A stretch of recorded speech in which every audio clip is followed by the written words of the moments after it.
Welcome to the Meat and Potatoes Podcast. Today we're here with Bruce Behymer, who is the CEO of Samaritan Technologies, and Keith Leonard, who is the VP of Operations and Client Services. How are you, gentlemen? Oh, we're doing great. Good, thank you. Yeah, glad to be here. All right, we're going to talk about something cool, and I don't believe we've talked about it in this amount of detail on this podcast, but I think we'll discover that it's although it's a niche industry, it's very important and bigger than people think. And it revolves around volunteers. But let's just get the story of Samaritan. How we started? Yeah. How the company got going? You know, first I probably ought to state that neither Keith or I are founders of the company. We're people that the founders brought early on or midway through the company, and then they've moved on to do other things. But the company was originally founded by a guy who was he was a nonprofit administration major at BYU. And he wrote a senior thesis about what it would take to start what's called a volunteer center in St. George. And then when he graduated, his thesis advisor said, well, go do it. And that's what he did. And then he got down to St. George and he goes, oh, there's all these little nonprofits and none of them are taking advantage of the technology that's available. And he recruited a young guy he knew pretty much just out of high school to help him crank out kind of a PC Windows version of something to write some software. And they started serving the company that way and then realized St. George just wasn't the center of the world to go do their business from, and they ended up moving up to Salt Lake City and things. And then recruited me, and I have a background. I worked as in a variety of different positions for a company called Stack years ago. It's ancient history and things like that, but I have a background in technology, from being a programmer to marketing product managers and things like that. And he'd recruited me. I left that company, started working on an MBA, and he learned through a long contorted chain of family and friends and stuff about me and said, would you come help? And so, yeah, I decided to start. I was looking for a project to take on. And I thought, well, this is a good thing, helps the world. Hopefully you can make a little money and do some good and have some fun. And, well, here I am 24 years later, still doing it, Yeah. you know. So, yeah, we moved up here and things like that. Had that Windows-based version of software and learned and realized pretty early on, to be honest, probably earlier than most of our the other people in the industry, that we needed something web-based. So we're a SaaS solution, you know, software as a service. And, now we've grown to, although we've grown, I mean, we're still tiny. We're a little 30-person company and things like that. But that's kind of how we ended up getting up here. And they've moved, as I said, the founders have all moved on and everything. But we keep the thing alive. And actually, to be honest, we do some pretty interesting things. Yeah. And what are those things, Keith? Sure. So our purpose is to try and actually create software as a single solution for volunteer coordinators. So a lot of people don't think about it. When we meet the average person, they say, so what do you do for a living? We say, we build volunteer management software. Almost always the next question is, what's that? Yeah. And so we are basically HR software for volunteers. The idea is that we're an all-in-one solution. So whether you start from the very beginning, I need to recruit a volunteer. Once I've recruited them, I'm going to bring them into an application, a registration process. Once they're volunteering, if they're part of a group or an individual, you treat them differently. You have to keep track of what they're doing. You need metrics, and you also need to make sure that they're compliant. So that's what led us into the hospital world, where compliance, you know, is to be a volunteer, to get in the door of a hospital, you have to go through multiple steps, just like an employee would. And so we've become known the onboarding company. So whether you can compare us to something like an applicant tracking system, a surveying system, a scheduling system, we're all those things all in one. Yeah. And what industries do you serve? You know, that is there's a lot of depth to that question. And the reason is, you know, when people look at volunteerism, you kind of tend to think of it monolithically, typically in regard to whatever volunteerism you've done. And what people don't realize is the way volunteers are used is as diverse as that's all of industry, everything. And you might be, whether you volunteer for college credit for a class that you've got where you have some sort of internship, or maybe you're going out doing a beach cleanup, or maybe you're volunteering in a hospital. All these kind of organizations have hugely different needs in terms of the way they track, manage, and schedule their volunteers. And we used to do that. We used to try to serve the broad market. And our strategy isn't that unique in that we realized it's too hard to be all things to all people. Our client base includes entire state governments. We've had entire branches of the military worldwide, all locations. We've had Fortune 100 companies as our clients. Again, worldwide, all locations, every office that they have. And we've found, like I said, it's just too hard to be all things to all people. We're very much a high-touch kind of company. We have competitors that are, you put in your credit card on their website, pay them $50 a month. They never answer the phone. They have done everything they can possibly to reduce the amount of manual labor that's involved to drive their costs down. And that's certainly a valid strategy. And for me, I've never wanted to be have a company where at the bottom end, the only way you can compete is on price, right? It's just such a dogfight down there. And for me, the strategy has always been to offer some sort of unique values where if you need that thing, we're the only place you can come get it. And what we found, at least where we've been working, is very high touch. So polar opposite of what I just described a moment ago, where you put in your credit card and you never interact. We will fly, at least pre-pandemic, we would fly to people's locations to go meet with them, learn their business processes, and then re-engineer, help them know how to take advantage of what we have to help re-engineer their business processes and build in efficiencies that they never had. And lots of human interaction in what we do, very high touch. And what we found is there are certain niches where that is really, really beneficial and really helpful that we are uniquely positioned to take advantage of. Some things, are really easy. Some things are more challenging in terms of how you use those volunteers. There are organizations where you just show up, sign a waiver that says you can take my picture, you can do a photo, take a photo of me, right? If I hurt myself, cut my foot or something, I'm not going to sue you. And then you go do what you're going to do, sign in, record your time, sign out. And then there's others, like the hospital market and healthcare, where from the time you say, hey, I think I'd like to volunteer, it might be 3 months before you can start. You got to have a background check. You're going to have vaccinations, COVID, flu. You're going to have to go get HIPAA training. You might need letters of references, criminal background checks. It's a massive amount of work. We found healthcare is like that, and we found ourselves to be particularly well suited to that area because it's so much work to actually make that happen. Yeah. So beach cleanup all the way to like hospital, both noble.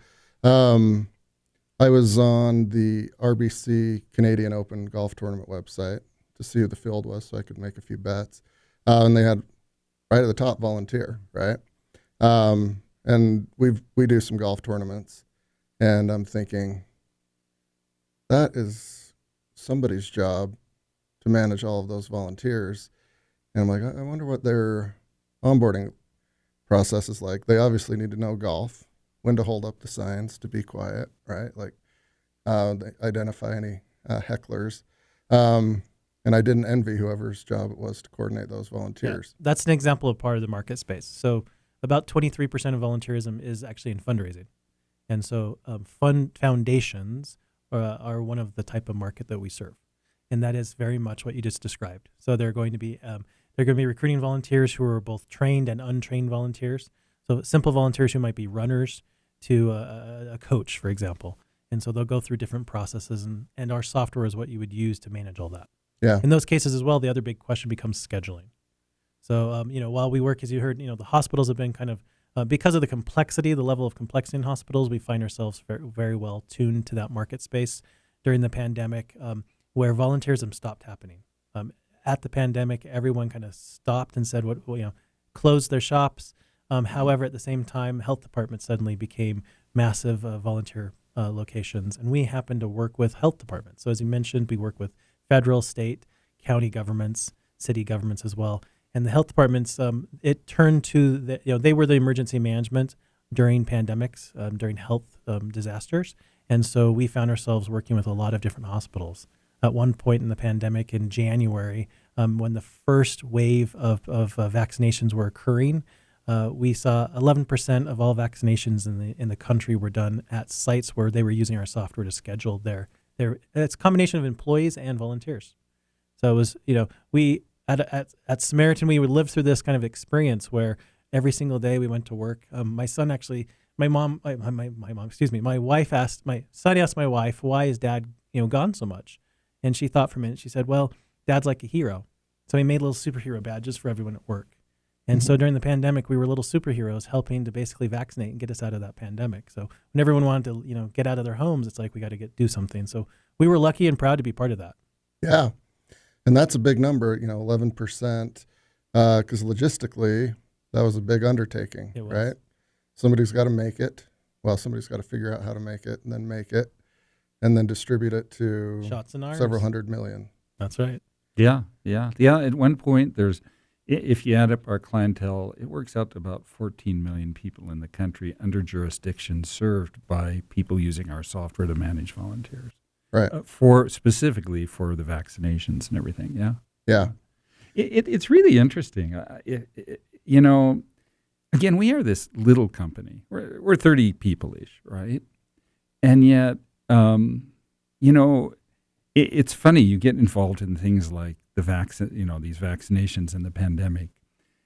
As I mentioned, we've had entire branches of the military as clients, and we've had meetings. Our staff has met with the vice chairman of the Joint Chiefs of Staff. We've had people demonstrating our software to Biden back when he was vice president. Mm-hmm. We've had Keith here has traveled to Guam to go help with an installation of our software there. And it's really just amazing for the tiny little company we have, the places that we get involved with. Yeah. An estimate is a billion people volunteer in the world. Yeah. So it's everywhere. Well, the U.S. has a large percentage of volunteer work being done. It happens all throughout the world. Yeah. So it's one of the things that's unique about Samaritan is we are a software company, right? We are a software company from 1997, so early on, probably before the slopes, right? Yeah. But we are, so we're this little company that's been around for years and years and years, but every single day you get to go to work and think about the difference you're making. Yeah. So as we talk about, and I'm always impressed with, companies, governments, they do wonderful things, but it's nice to know every day, our purpose is to promote and increase volunteerism in the world. Yeah. So, and our software makes it easier for our clients to basically manage larger and larger volunteer forces. Yeah. So. Yeah. And volunteering is critical, as you guys know better than anyone. America was kind of founded on volunteering. And, for those that have volunteered and it's just a boondoggle, they might not go back next year, right? So the volunteers need to have a good experience and have faith that the organizers are squared away. It's probably a lot easier to be squared away if they're using your guys' products and software. But if they can count on, I'm going to volunteer every year to clean this beach or to clean this highway or to give shots or interpret, that's a good ROI for the companies using your software, right? Yeah, it is. It is. A lot of them have a metric that they measure, which is the value of an hour of volunteer service, right? And, there are organizations, there's a particular city in California that uses 20 to around 30,000 volunteers a year. And 20,000 of them in Parks and Rec. People like to be outside, right, and do things outside, and it's fun and stuff like that. But they figure that those volunteers help the city provide an additional $10 million a year in services that the city could not do otherwise. Yeah. Right. So yeah, it's a great contribution. And you look at what you do we live in the greatest country in the world, right? And a lot of us are born here. And you say, like, what can I do to give back to all that I've received just by being here, right? And yeah, we all pay our taxes, but another way is to give your time and talent and say, I'm going to do something to contribute to where I'm at. So yeah, the volunteer thing really makes a difference. Yeah, the estimate in 2016, so a couple of years ago, was $193 billion in volunteer service given in a year. Yeah. What's interesting though is volunteer service is actually declining. So it's most common that volunteer service happens in the age group between 33 and 45. It's least common in folks in their 20s. Obviously they're in college, just starting work, often working crazy hours. But yeah, there is a need and a push for new volunteerism to continue that. In Utah, we especially see it here. There's a huge, I think over and over again, Utah is the number one state in volunteerism. And part of that's because volunteerism, 73% of all volunteerism happens outside of an organization. People helping their neighbors. Yeah. Right. So paying it forward, which is great as well. But yeah, when you're an organization and you need to manage and you need to have it collected and to organize, whether it be for compliance or liability, yeah, you need software. And so we've always seen, as you can, as Samaritan, we take our name from the story. We're trying to help. Basically, we realize though we're not the good Samaritans. Our volunteers that serve are the actual good Samaritans. We're here like a beast of burden, like a donkey, to actually just help people along. So we look at our software as a facilitator to make that happen, to make volunteerism happen. Yeah. Now, not everybody would need our stuff, right? I mean, if you're you're coaching a soccer team or something like that, we're way overkill. You really have to reach a level of probably a minimum of about 500 volunteers, and our clients range from about that level all the way up to ones that manage 250,000 volunteers. Yeah. Yeah. And, and they'll have organizations like that will have 200 to 300 volunteer coordinators working, coordinating all those people. And yeah, the people, you do want to, you mentioned, how you might come back and maybe will you do it again and stuff like that, right? And those organizations, some of them are school districts, right? They do that. Maybe you go volunteer in your kid's class when they're in second grade, and then when they move on, you wait till your next child gets to that age again, and then you go volunteer in their class again and things like that, right? Yeah. And in those kind of same things too, you have to track a bunch of things like there again, when you're working with vulnerable populations like children, seniors, disabled people, you'll do those background checks. You'll qualify people, and you'll redo those background checks maybe each year. Yeah. Just to make sure that no issues have arisen with people. And then, you got to keep track of that. Yeah. Right. And you need a system. So, that's where we fall in. Yeah. And I love that, we're hitting on a few things here. One, it feels good to volunteer. There's a huge economic impact. I was in New York a few years ago and just on the subway talking to somebody, and they had volunteered for 30 plus years at the New York Marathon. And it was a pretty big deal to them, right? They loved it. They look forward to it. Their life was enriched immensely, right? And the people putting on the marathon had a much better ROI and saved a ton of money, and everything and everyone benefited. So you guys mentioned, like you did serve quite a large group of folks, different industries and stuff, but realized it's probably better to focus on a few. And then 500 volunteers kind of a minimum. When a company reaches out to you, what is kind of the onboarding process? How do you guys figure out if it's a good fit? Well, that's really good. Yeah, I mean, you look at the capabilities that we have, right? And is it a good match? Again, ours tend to be a higher clientele in terms of their revenue. They have to have a large thing. It's a great thing, too, to go look at their website. Because if you're an organization that has the value of your website and your branding there is important to you, then you're likely to be a good client of ours. If it turns out that you look at their website and you go, they really don't have a strong presence there, unless they want to increase it. Because we take our stuff and we make it match the look and feel. As I told you, we also try to match their their processes as well.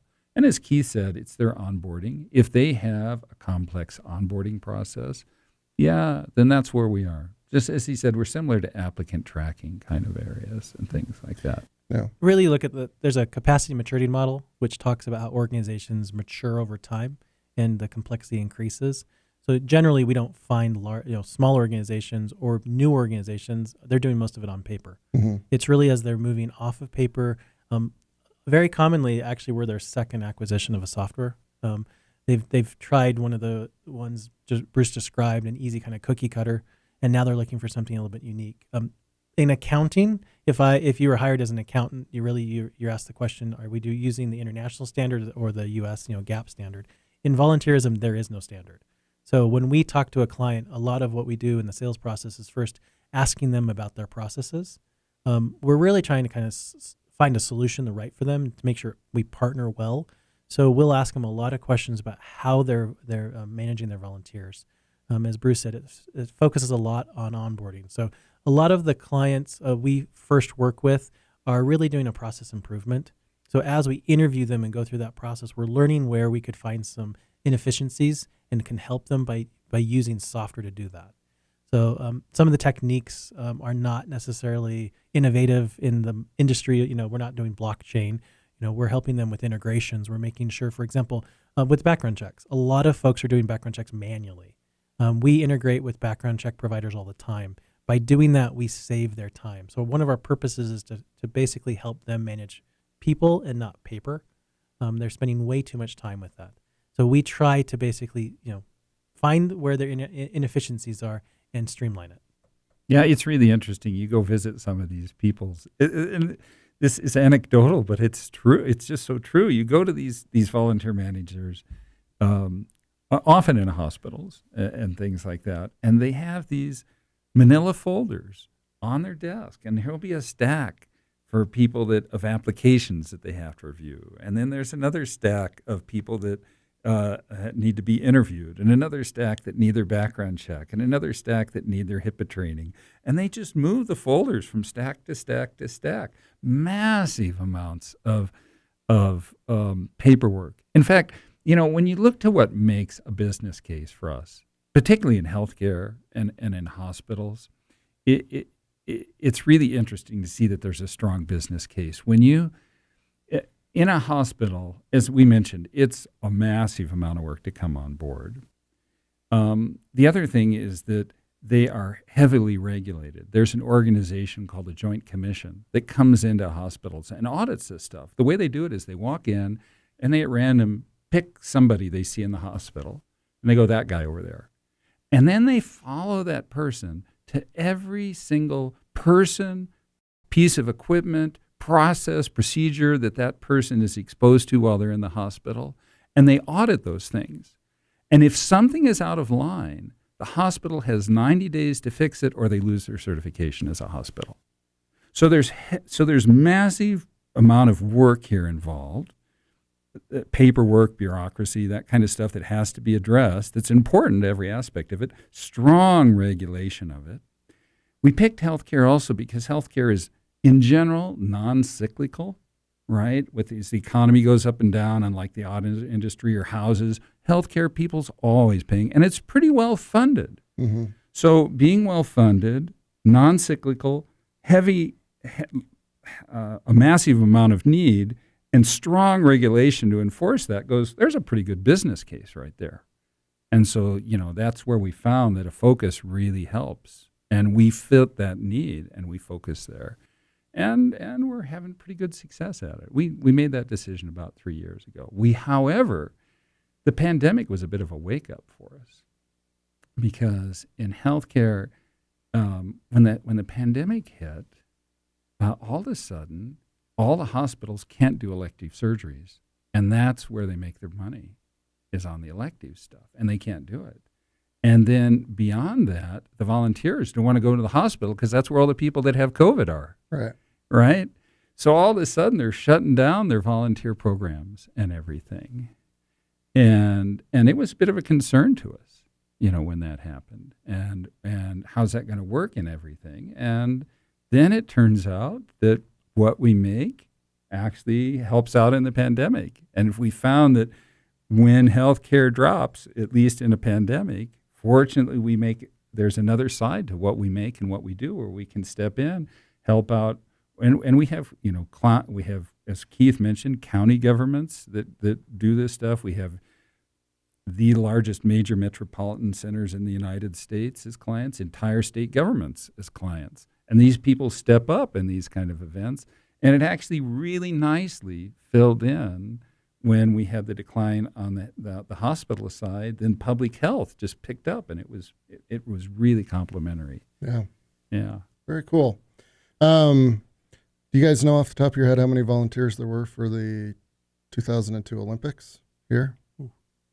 It's got to be several tens of thousands, too many right? years ago, but yes. Yeah, but that's what made it work, right? Yeah. I mean, when Romney took over, he said, we're not going to, he said, you people, he recruited volunteers and brought them in. And that made a whole difference in the whole economics of that Olympics. I remember it was huge. Yeah. It's huge. Utah came out in the black, whereas many cities had got out in the red. Yeah. Almost nobody runs an Olympics profitably. Right. Yeah. Yeah. Very cool. Well, this has been a great story, and I've learned a lot, and I really appreciate you both taking the time to join us today. And congrats on what you guys have built and are currently building. So thank you. Thanks. We're excited. Thanks so much for having us. Yeah.